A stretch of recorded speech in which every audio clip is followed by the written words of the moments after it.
لو ظهر لك الفيديو ده فانت غالبا شخص مهتم بتعلم البرمجه او مهتم ان انت تعرف سيم كورس بتقدم ايه. اول حاجه كده، احنا مش بنقدم كورسات ولا بندي كورسات، ما انتوا بتقدموا ايه؟ طيب قبل ما اقول لك احنا بنقدم ايه، خليني اقول لك احنا ليه مش بندي كورسات. لان في العصر بالذات اللي احنا عايشين فيه ده، عمر ما المشكله كانت في الكورسات او في الجوده بتاعتها او في قلتها. وبدليل على ده ان انت عندك بس كورسات عامل لها سيف، ان خدت نصها انت عارف ان الكورسات دي هتغير حياتك.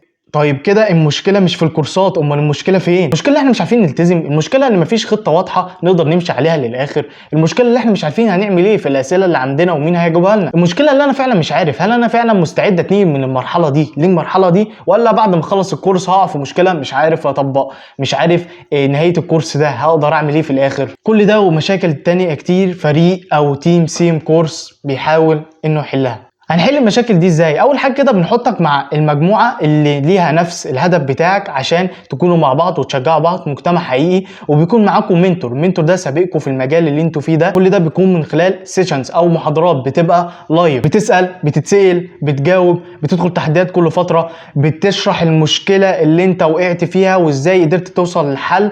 لان المنتور مش عمره ما هيقول لك الحل، المنتور هيديك زقه وانت بنفسك اللي المفروض تلاقي الحل. ولو حابب تعرف تفاصيل اكتر وتشوف السيشنز دي، تقدر تزور القناه بتاعتنا على اليوتيوب او الصفحه بتاعتنا، تدخل وتشوف كل التفاصيل قايلينها في الصفحه. مفيش حاجه هتبقى في الخاص الا لو انت عندك اسئله معينه، فاتفضل سيب لنا كومنت وهنقدر ان احنا نتواصل معاك. وكمان النهارده ان شاء الله في عرض كويس.